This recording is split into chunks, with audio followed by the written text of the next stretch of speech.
जय हिंद एवरीवन, स्वागत है आपका हमारे channel Indian defence news Hindi में, जो आपके लिए लेकर के आते हैं इंडियन डिफेंस की प्रमुख अपडेट्स को कम से कम समय में। तो चलिए शुरू करते हैं आज का अपना ये एपिसोड। लेकिन सब सुन रखे हैं कि अमेरिका के द्वारा इस समय जो C-17 ग्लोबमास्टर एयरक्राफ्ट है, इन्हें एक हाइपरसोनिक मिसाइल कैरियर के तौर पर इस्तेमाल किए जाने की जो कवायद है, इसकी शुरुआत की गई है। और इसी बीच बोइंग ने एक इनोवेटिव रिवॉल्वर लॉन्चर सिस्टम को अनवील किया है, जो कि C-17 ग्लोबमास्टर थर्ड को एक फॉर्मिडेबल हाइपरसोनिक मिसाइल कैरियर में कन्वर्ट कर देगा। और ये जो लॉन्चर है, इसकी सहायता से 12 बोइंग X-51A वेव रेडर, जो कि हाइपरसोनिक क्रूज मिसाइल्स हैं, इनको वो लॉन्च करने में सक्षम होगा।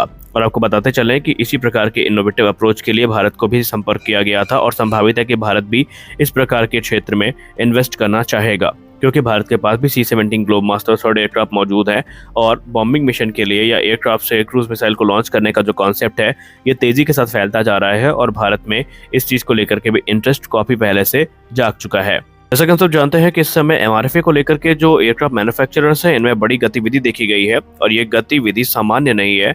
और ये इस चीज का इशारा है कि इंटरनली शायद ये प्रोग्राम अब आगे बढ़ रहा है। और इसी बीच बोइंग ने एक बड़ा दावा किया है।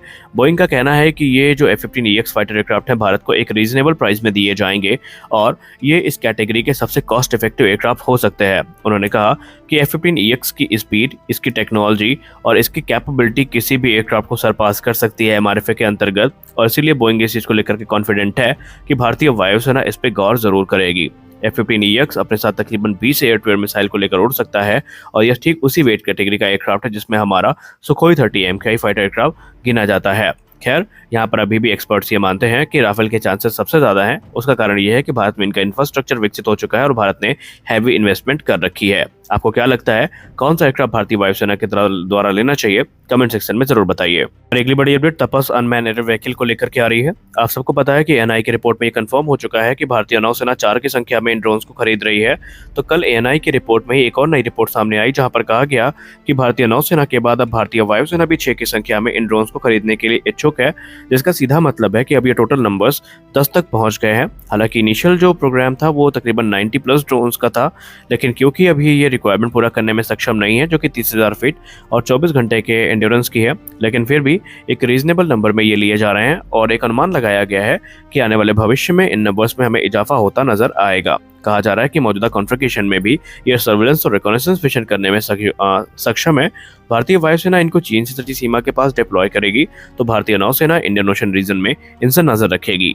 हमारी अगली बड़ी अपडेट MDL यानी मझगांव डॉकयार्ड लिमिटेड से आ रही है। मझगांव डॉकयार्ड लिमिटेड इस समय भारत के रक्षा मंत्रालय के साथ 35 लाख करोड़ रुपए की एक नई खरीद पर बात कर रहा है, जो कि 3 एडिशनल कलवरी क्लास के सबमरीन्स के लिए होगी, जो कि स्कॉर्पियन क्लास की सबमरीन है। बेसिकली भारतीय नौसेना के लिए ये बनाई जाएंगी भारत में ही। हालांकि इसमें फ़र्क ये होगा कि रिपोर्ट्स की बात मानी जाए तो ये जो एडिशनल 3 कलवरी क्लास की सबमरीन्स हैं जो अंडर नेगोशिएशन है, ये अपने प्रेडिसेसर की तुलना में बड़ी भी होंगी, और इनको मॉडर्न इलेक्ट्रॉनिक्स और दूसरे सिस्टम्स के साथ इंटीग्रेट भी किया जाएगा। इनकी स्ट्रेंथ काफ़ी अच्छी होगी, और ये लॉन्गर एंड्योरेंस मिशन को एग्जीक्यूट करने में सक्षम होंगी। और इस समय MDL इसी बात को लेकर के जो मिनिस्ट्री ऑफ डिफेंस है उसके साथ बातचीत कर रही है। MDL का ये भी कहना है कि कॉन्ट्रैक्ट साइन होने के 6 वर्षों के अंदर जो पहली वेसल है ये डिलीवर कर दी जाएगी। कंस्ट्रक्शन के साथ साथ टेक ट्रांसफर पे जोर दिया जाएगा, और इससे तकरीबन 5,000 जो नई जॉब्स हैं वो भी क्रिएट होंगी। हमारी अगली बड़ी अपडेट आ रही है इस समय DRDO के संगत संस्था ADE को लेकर के। ADE इस समय कुछ महत्वपूर्ण डेवलपमेंट प्रोग्राम को लेकर आगे बढ़ रही है, जिसमें long range land attack cruise missile के सक्सेसफुल डेवलपमेंट के बाद अब इसके नेवल वेरिएंट को तैयार किए जाने की तैयारियां शुरू करी गई हैं। ये जो नेवल वेरिएंट होगा, ये बेसिकली भारतीय नौसेना के युद्धपोतों को ध्यान में रखकर बनाई जाएगी, और उनको फ्रंट लाइन वॉरशिप में इंटीग्रेट किया जाएगा। हालांकि माना जा रहा है कि ये डेवलपमेंट हमें अगले 12 से लेकर 18 महीने में पूरा होता दिखाई पड़ेगा, और टेस्टिंग इसकी शुरू कर दी जाएगी। हालांकि ADE इसके अलावा एक एयर लॉन्च वेरिएंट पे भी काम कर रही है, LRLACM का, जिसका तकरीबन रेंज जो क्लेम किया गया है वो 1000 किलोमीटर है। यानी ये 1000 किलोमीटर की मारक क्षमता के साथ में आएगी, और ऐसे में LRLACM के 3 वेरिएंट हमें देखने को मिलेंगे, लैंड, एयर और शिप बेस्ड वेरिएंट, और ये काफी ज्यादा ताकत को बढ़ाएंगे।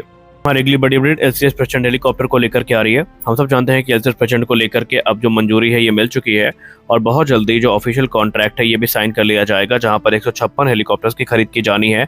लेकिन इसी बीच इंडियन आर्म फोर्सेस ने ये डिमांड करी है कि शीघ्र अतिशीघ्र इसमें जो एंटी टैंक गाइडेड मिसाइल का इंटीग्रेशन है इसको पूरा किया जाए ताकि इसका फुल पोटेंशियल में हम इसका इस्तेमाल कर सकें।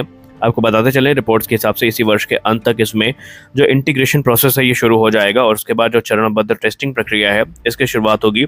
इसमें आपको हेलिना एंटी टैंक मिसाइल देखने को मिलेगी, जो कि बेसिकली कह सकते हैं कि नाग का एयर लॉन्च वेरिएंट है। तो देखते हैं कब तक हमें इंटीग्रेशन होता दिखाई पड़ता है। तो आज के इस वीडियो में बस इतना ही। आशा करता हूँ ये वीडियो अच्छी लगी होगी। वीडियो अच्छी लगी तो वीडियो को लाइक करिए, नए चैनल को सब्सक्राइब करिए। मिलते हैं अगले वीडियो में, तब तक के लिए जय हिंद।